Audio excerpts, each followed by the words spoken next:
അമ്മ, അച്ഛൻ. എനിക്ക് ഭക്തിയുണ്ട്. ഭക്തി കണ്ടിട്ടുണ്ട്. ഭക്തിയുണ്ട്, അന്ധവിശ്വാസമല്ല, അത്രേ ഉള്ളൂ. അന്ധവിശ്വാസമല്ലേ, അതില്ല. ഭക്തിയുണ്ട്. പിന്നെ ജ്യോതിഷമൊക്കെ അങ്ങനെ പോണ ആ പരിപാടികളൊന്നുമില്ല. പിന്നെ ഓരോരുത്തരുടെ അടുത്ത് പോയി ഇത് ചെയ്യണത് അതൊന്നുമില്ല. നേരെ ഇപ്പം ഞാൻ ഡയറക്റ്റായിട്ട് ദൈവത്തിനോട് പറയുള്ളൂ, ഇടയാളെ നിർത്താറില്ല. അമ്പലത്തിൽ പോവും.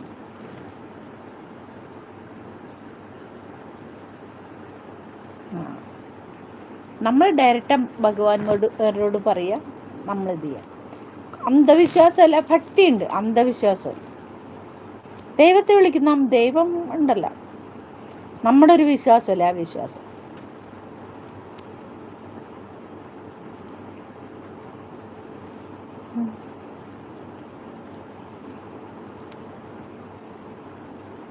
ദൈവവിശ്വാസം വേണം, പക്ഷെ അന്ധവിശ്വാസം പാടില്ല.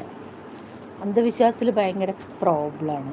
കാരണം നമുക്ക് നമ്മളെ തന്നെ കൺട്രോൾ ചെയ്യാൻ പറ്റാതെ വരും അന്ധവിശ്വാസം വന്നു കഴിഞ്ഞാൽ. വിശ്വസിക്കാം, അന്ധമായിട്ട് വിശ്വസിച്ച് കഴിഞ്ഞാൽ നമുക്ക് നമ്മളെ കൺട്രോൾ ചെയ്യാൻ ഭയങ്കര പാടായിരിക്കും.